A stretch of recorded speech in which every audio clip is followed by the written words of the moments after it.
Bonjour à toutes et à tous, bienvenue dans Libre Ensemble, votre rendez-vous laïcité.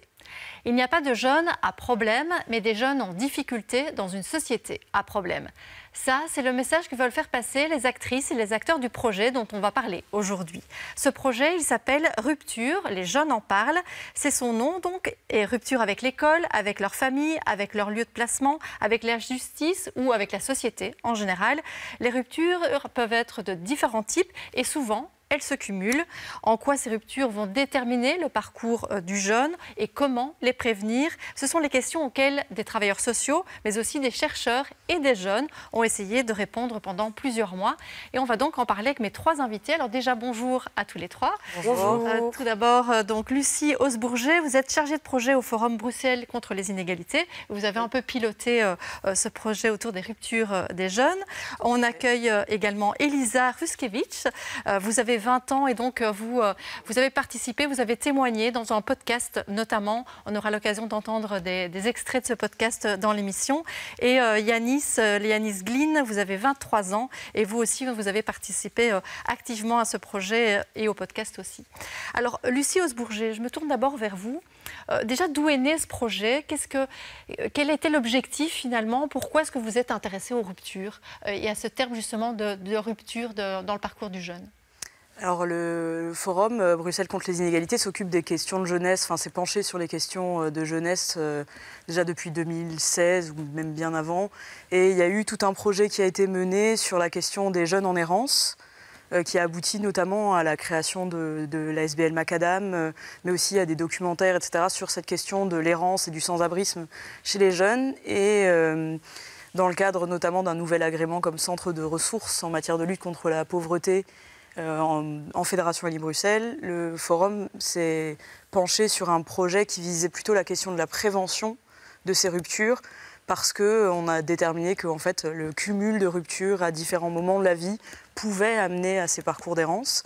Et donc là, l'idée, c'était de pouvoir aller un peu faire un retour en arrière sur quels sont les moments difficiles, quels sont les points, les nœuds, les points de difficulté, les points de rupture que peuvent rencontrer ces jeunes et comment Oui, ça va avoir un impact finalement sur tout leur parcours. Mais du coup, déjà, quels sont ces points, ces nœuds? Qu'est-ce que vous avez pu identifier comme moment un peu de bascule, comme difficulté finalement qui amène une rupture? Alors, on a abordé ça souvent avec un angle un peu thématique. En fait, c'est comme ça, en allant à la rencontre des jeunes, qu'on s'est rendu compte que le point de vue thématique était assez intéressant. Se dire qu'en fait, on est souvent en rupture avec des institutions, ou en tout cas avec des sphères de socialisation classiques, plus ou moins classiques, que peuvent rencontrer les jeunes. Donc la famille, l'école, des institutions de placement s'il y a lieu, ou des institutions d'enfermement quand c'est le cas, ou des études plus tard dans les parcours. Et donc c'est souvent des moments institutionnels qui marquent le parcours de ces jeunes, avec comme base parfois des contextes familiaux compliqués et ces questions qui nous intéressent au Forum, qui sont les questions de précarité et qui sont pour nous un socle de départ de pas mal de ruptures qui peuvent se cumuler par la suite. Alors, mais du coup, je me tourne vers vous et on va peut-être commencer avec Elisa. Vous, qu'est-ce qui vous a déjà poussé à témoigner, à vous dire, tiens, il y a un projet qui est mené, qui prend la parole des jeunes, qui écoute les jeunes, qui vise à notamment écouter leurs ressentis. Qu'est-ce que vous vous êtes dit quand vous avez accepté finalement de participer à ce projet? Moi, ce qui m'a poussé à témoigner, c'est vraiment de me faire entendre, de faire entendre ce que j'ai vécu et tout mon parcours de vie à travers le centre Tamaris et à travers ma situation familiale.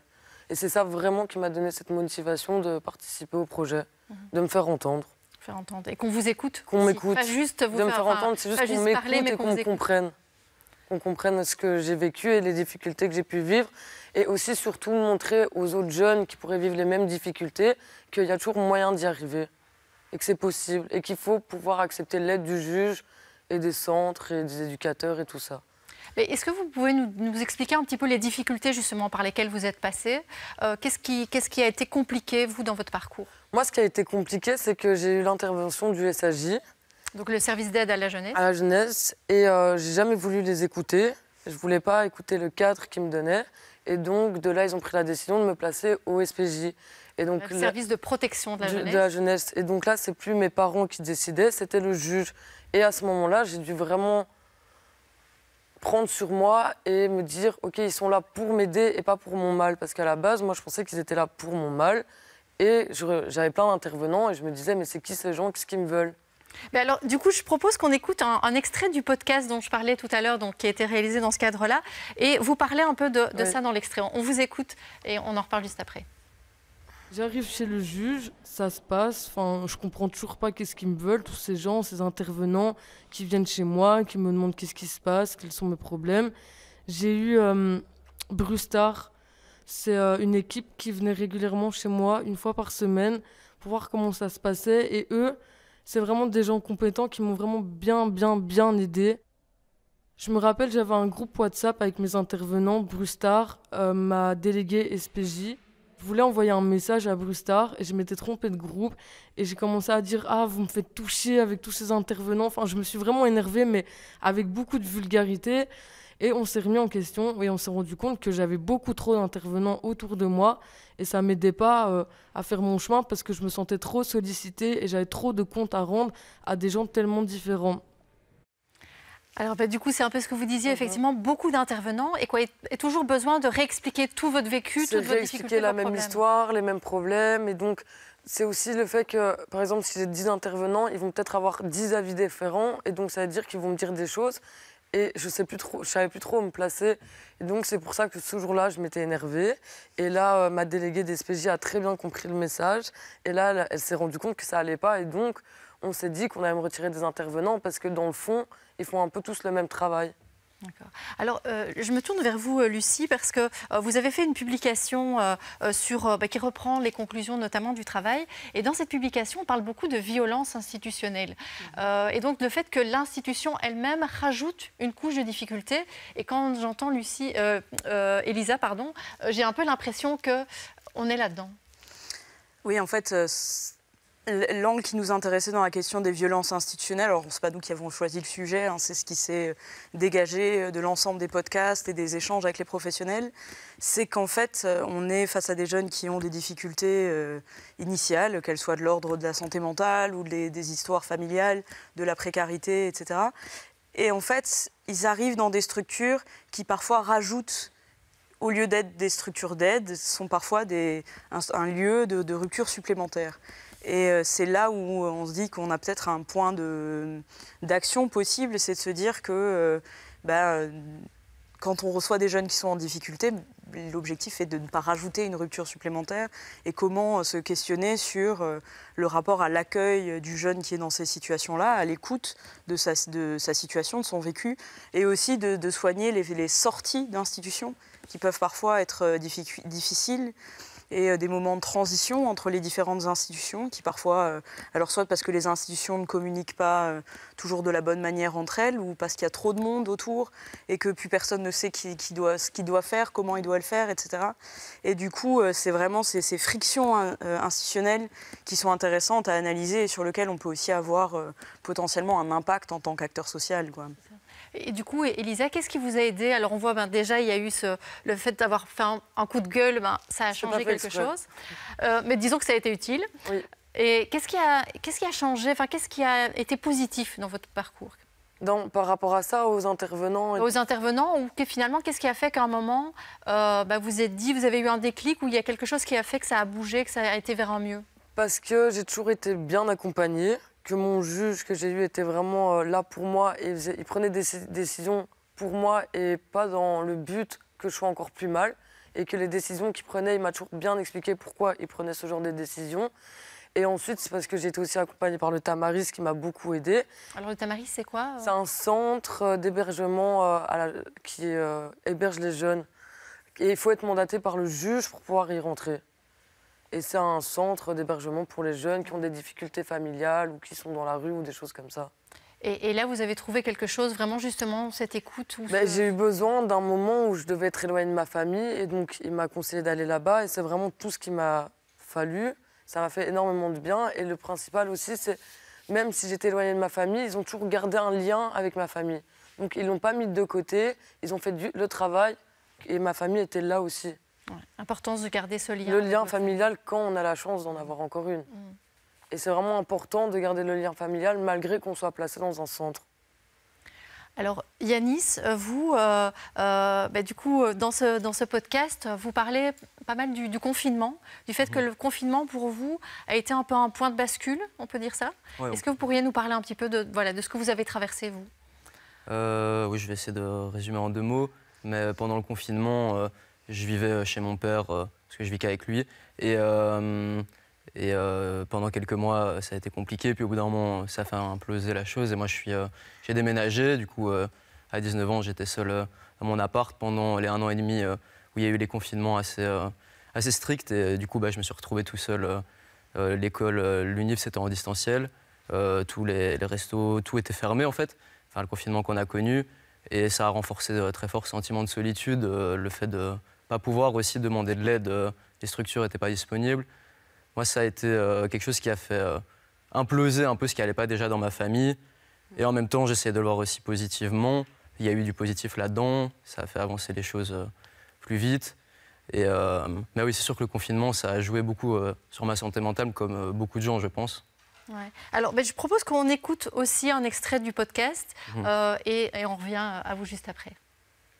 Mon parcours, avec le recul, je me dis que j'aurais dû demander de l'aide plus tôt. Ça, c'est vraiment un truc que j'aurais dû faire, accepter que je n'avais pas réglé mes problèmes de santé mentale tout seul et aller prendre rendez-vous chez une psy ou même juste plus en parler avec les assistantes sociales, le CPS. Et je pense que ce blocage, c'est un peu dû peut-être à ma famille, mais je pense que c'est un truc un peu dans la société. On se dit que les psychologues, c'est pour les fous ou pour les faibles, qu'on doit garder pour soi et être fort, et je pense que c'est lié au patriarcat et à l'individualisme. Enfin, je pense que plus sensibiliser les jeunes à exprimer ses émotions, à la santé mentale, vraiment mieux me comprendre au niveau émotionnel, de voir tous les blocages que j'avais, parce que je m'associais en tant qu'homme à une figure un peu classique. Mais si on m'avait plus parlé de psychologie, j'aurais fait ce pas plus tôt et je l'aurais fait mieux. Alors, vous êtes toujours d'accord avec ce que vous disiez dans ce podcast? Oui, toujours. Et donc, ça veut dire que pour vous, ça a été compliqué de demander de l'aide. C'est ça l'étape qui a été compliquée dans votre parcours à vous? Oui, avec le recul, je pense que c'est vraiment une des choses les plus dures, c'est d'accepter qu'on a besoin d'aide et d'oser demander.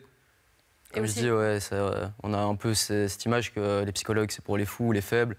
Et la santé mentale, c'est un truc un peu tabou, fort individuel. Et accepter d'abord, et puis demander de l'aide, ça a été compliqué. Ça a mis du temps. J'ai mis beaucoup trop de temps à le faire. J'aurais dû le faire dans mon adolescence. Mais mieux vaut tard que jamais, et ça a été très utile à ce moment-là. Et aussi, trouver où on peut trouver de l'aide, où chercher l'aide. Je ne sais pas si ça, dans les parcours des jeunes, est-ce qu'ils se sentent suffisamment informés de l'aide qui existe et où ils peuvent trouver ce qui correspond à leurs besoins, finalement? Mais je pense qu'il y a plusieurs aspects dans ces questions-là. Nous, on travaille beaucoup sur la question du non-recours aux droits ou aux services. Et en fait, alors il y a la question de l'information, effectivement, de comment on reçoit les informations. Et parfois, il faut déjà fréquenter des services pour avoir d'autres infos, parce que c'est souvent via des acteurs partenaires. Et quand on n'en fréquente aucun, ou qu'on n'est pas dans les milieux de l'aide à la jeunesse ou des choses comme ça, les informations ne nous viennent peut-être pas de cette manière-là. Mais il y a la question aussi de la proposition. Les acteurs qu'on rencontre nous proposent-ils l'offre dont on a besoin? Et ensuite, une fois qu'on sait et qu'on nous l'a proposé, est-ce qu'on en fait la demande? Est-ce qu'on se sent légitime? Il y a une question de légitimité aussi, de se dire il y a peut-être des gens qui sont plus dans des difficultés que moi, ou est-ce que vraiment je dois avoir recours à un service, ou d'accepter qu'on ne va pas bien, d'accepter pour un jeune homme de dire j'ai un problème de santé mentale et je dois aller voir un psychologue si ce n'est pas la culture familiale, ou il y a toute une série de choses. Et après, une fois qu'elle est demandée, c'est est-ce qu'on la reçoit? Ouais. Et est-ce qu'on la reçoit? Parfois, on va toquer à une porte et c'est pas la bonne, et du coup, on se fait un peu rejeter. Et de réitérer la chose, c'est pas forcément évident. Et en fait, c'est intéressant de voir ces 4 aspects-là, parce que les blocages d'accès à un service, à une aide, ils sont parfois pas toujours dans le chef d'un jeune ou d'une personne en difficulté, mais bien aussi dans la façon dont les institutions vont recevoir la demande d'aide ou tomber sur le bon psychologue ou tomber sur le bon juge ou voilà, de celui qui va prendre le temps d'écouter et de répondre aux besoins, quoi. J'ai entendu une interview de vous, Yanis, où vous disiez, à un moment aussi, j'ai voulu me responsabiliser et me prendre en main. Et du coup, je voulais avoir un peu votre avis là-dessus, parce qu'à la fois, je trouve que c'est intéressant de dire ça, et en même temps, est-ce que il n'y a pas aussi le message de si ça ne va pas, c'est de ma faute. Or, ce n'est pas que de votre faute si ça ne va pas. Oui. Ouais, c'est vrai que c'est un peu paradoxal ce que je disais dans cette interview avec le fait de prendre ses responsabilités. C'est vrai que parfois quand on est jeune, en fait on est juste le produit de notre vécu, de la famille, de chemin qu'on a pris avec des institutions. Enfin, on n'a pas spécialement tout ce libre arbitre en fait, et de prendre tout sur soi, ça peut se faire un peu. C'est un peu un truc. Je vais pas généraliser, mais par rapport à moi, il y a eu beaucoup de culpabilité en fait, comme si c'était de ma faute, d'avoir des problèmes ou de pas réussir à les résoudre. Et ce truc de culpabilité, c'est sûr que du coup, ça va un peu de pair avec cette responsabilité. Mais ça, j'ai encore envie d'appuyer dessus, je pense que c'est important. Parce que perso, j'ai été souvent beaucoup dans l'attente que ça vienne de l'extérieur ou que ça se résolve naturellement. Mais en fait, quand il y a question de santé mentale, il faut faire un travail sur soi. Et donc, il y a vraiment le mot travail. Et donc, de prendre cette responsabilité, d'accepter que ça ne va pas être une aide... que la chose ne va pas tomber du ciel et venir des autres, en l'occurrence, par exemple, mes parents ou d'autres acteurs que j'ai eu dans la vie. Le fait de prendre cette responsabilité, on est acteur de ça, on n'attend pas. Et je trouve que c'est mieux pour se construire. Mais après, il faut faire gaffe, en effet, à pas trop culpabiliser. Et c'est sûr que c'est un peu aussi le produit du système actuellement où tout le monde est dans un truc très individualiste, où chacun doit être acteur de sa vie, doit être indépendant. Et c'est sûr qu'il y a un peu une influence de ce système-là. Après, je pense vraiment moi, c'est un message que j'ai envie de faire passer pour les autres jeunes ou même n'importe qui. Il faut prendre la charge, même si elle n'est pas de notre faute, de la prendre soi-même. Ça permet de changer les choses, plutôt que juste attendre et d'être passif au final. Ça, c'est vraiment un message que je voulais passer à ce niveau-là. Et je vois que Elisa a l'air d'accord avec ça. Je suis complètement d'accord, c'est vrai. Ouais. Vraiment. Donc être acteur et en même temps, pas culpabiliser, mais en même temps être acteur de changement et de changement et de prendre les responsabilités soi-même et de ne pas toujours se dire c'est la faute de l'autre et de se dire maintenant j'accepte que ça ne va pas et je vais vers l'avant. Alors, on l'a dit, l'idée aussi de ce projet, c'était de faire un état des lieux des choses, de prendre la parole des jeunes, d'écouter, mais aussi de faire des recommandations, d'essayer de voir comment faire une meilleure prévention. Je vous propose qu'on donne encore la parole à vous. Il y a d'autres jeunes qui interviennent dans le podcast, des jeunes qui expriment un peu leurs recommandations, les idées qu'ils ont pour améliorer les choses. On les écoute. Un enfant n'a pas demandé à être placé et les éducateurs nous reprochent des fois en nous disant « Ouais, vous n'êtes pas chez vous ici, nous on n'a pas demandé à ce que vous soyez là. » Mais c'est pas nous qui avons demandé non plus. T'es pas censé dire ça à un enfant placé, tu dois accepter ces crises de colère parce que quand t'es en famille, c'est pas tout beau tout rose tout le temps, il y a aussi des disputes, il y a aussi ça. Et pour eux au centre, ça doit être tout beau tout rose tout le temps, on n'a pas le droit de s'énerver, on n'a pas le droit de pleurer, on n'a pas le droit de rien.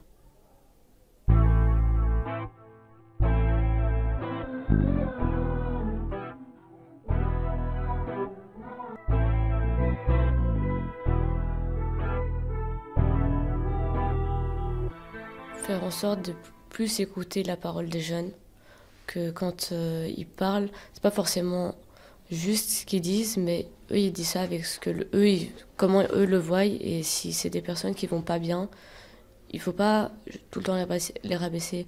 Genre moi, ma pote, celle qui a essayé de se suicider, elle s'est fait engueuler par mon centre et tout, alors c'est pas comme ça que ça va l'aider. Certes, c'est pas quelque chose à faire, mais il faut l'écouter, il faut lui demander pourquoi elle a essayé de faire ça et l'aider à la place de l'engueuler. C'est vraiment essayer de créer du lien avec le jeune au lieu de toujours le gronder, lui dire tu dois faire ci, tu dois faire ça. Le lien, c'est le plus important. C'est ce qui fait réussir le chemin d'un jeune, je pense, d'après moi. Proposer un service citoyen après les secondaires, ce serait hyper utile pour beaucoup de jeunes pour trouver ce qu'on aime et avoir du sens, s'insérer dans la société. Ça, je pense que c'est important de tester, de faire des expériences et qu'on peut se tromper aussi. Être beaucoup plus en écoute et comprendre vraiment vraiment se mettre à la place et conseiller, surtout conseiller, voir ce que la personne pourrait faire et être un peu plus à l'écoute, quoi. Ouais, être un peu plus à l'écoute, quoi. J'ai l'impression que ça résume un peu ce qui a été dit. Alors, on vous entend tous les deux dans l'extrait. Par exemple, Elisa, vous parlez beaucoup du lien. C'est quelque chose qui vous a manqué à un moment, ou en tout cas qui a été après moteur de changement, justement? Moi, c'est pas quelque chose qui m'a manqué. Justement, c'est quelque chose que j'ai eu grâce au centre Tamaris. C'est vraiment le centre qui m'a permis d'aller vers l'avant, parce que là-bas, ils font cas par cas. C'est pas parce qu'on a un centre où on est 12, par exemple, qu'on va avoir tous le même... les mêmes, comment dire, les mêmes suivis. Le même suivi, oui, c'est vraiment du cas par cas et c'est toujours être dans le lien. Même si le jeune ne va pas bien et a envie de partir pendant 3 jours, qu'il reste en contact avec l'éducateur. Et ça m'a vraiment beaucoup aidé. Et beaucoup être dans la discussion, dans la parole et essayer de comprendre le jeune. Et vous, Yanis, c'est vous qui dites, voilà, le service citoyen, vous, ça vous a aidé. Donc, vous êtes passé par Solidarité. En quoi ça vous a aidé et en quoi vous conseillez ça, par exemple, à des jeunes qui seraient un peu perdus ou pas, d'ailleurs? Justement, comme disait Elisa, par rapport au lien, ça a permis de recréer du lien à un moment où c'était vital, vraiment, et du sens aussi. C'est vraiment les deux mots, le lien et le sens.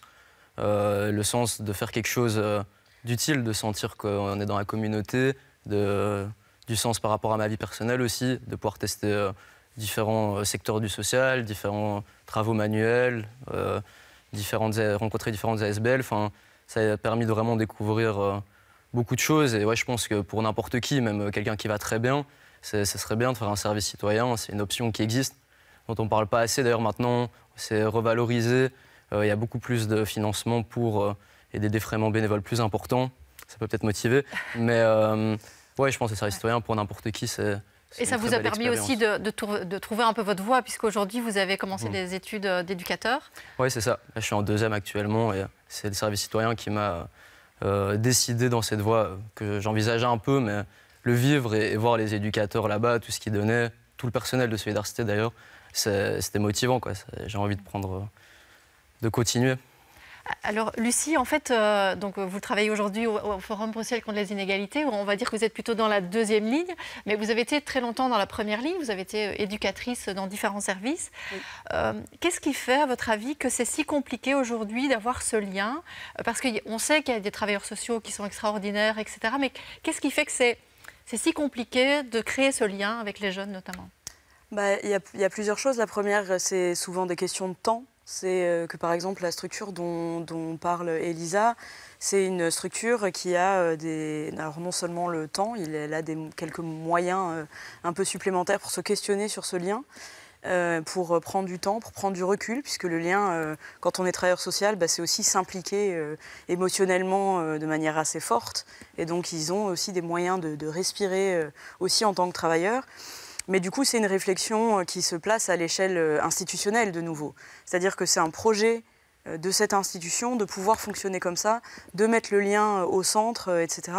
Et ce n'est pas toujours le cas de toutes les structures d'accueil. Alors, ce n'est pas parce qu'il n'y a pas forcément une volonté, mais parfois c'est par problème de manque de moyens ou peut-être des fois des cultures professionnelles qui se perdent sur ces questions-là. Et parce que y a des tensions budgétaires, il y a des tensions administratives, toute une logique d'appel à projets qui rendent les structures plus faibles financièrement et du coup qui crée aussi beaucoup de travail administratif pour les travailleurs sociaux. Et du coup, tout ce temps passé à l'administration, à justifier des chiffres, à répondre à des appels à projets, n'est pas du temps passé spécialement auprès des jeunes à cette création de liens qui est compliquée, qui n'est pas toujours évidente, sur laquelle il faut réfléchir, prendre du temps, réfléchir à des mesures alternatives quand les jeunes font des bêtises, ça prend du temps et c'est moins automatique. Et donc c'est quelque chose, je pense qu'il y a cette question-là, oui. Alors, on va voir un dernier extrait. Alors, cette fois-ci, ce n'est pas un extrait du podcast, mais c'est un extrait d'une conférence gesticulée que vous faites, vous, avec votre collègue Sébastien Grattoire. Donc, le principe de la conférence gesticulée, c'est que vous mélangez des savoirs savants, des savoirs froids, à votre expérience, à vous. Alors, ce sont des images amateurs, mais je vous propose qu'on voit un tout petit extrait de la conférence. Les choses avec lesquelles on voulait commencer, c'est de dire que pour nous, il n'existe pas une catégorie de jeunes à problème. Et oui, nous, on va vous proposer de dire qu'il y a des jeunes en difficulté dans une société à problème.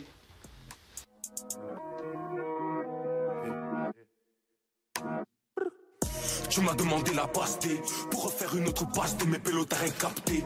Oui j'ai volé, fallait palper. Force à tous ceux qui m'ont soutenu, on cala pas les taspés. Je vois le succès qui se défile, les suceurs qui tissent des fils et qui deviennent des snitch. Je suis arrogant, paraît-il. L'opinel a visé ta rétine, c'est j'dite. Ok, je suis dans tous les plafonds. Si j'étais en mode avion, c'est que c'était un gros plafond. Ok, on ramasse pas le savon, nous sommes pour nous le savon. J'ai dépensé de savon, mais qu'est-ce qui se passe? J'ai la fumante, donc là y'a un joint qui se tasse. Boomer.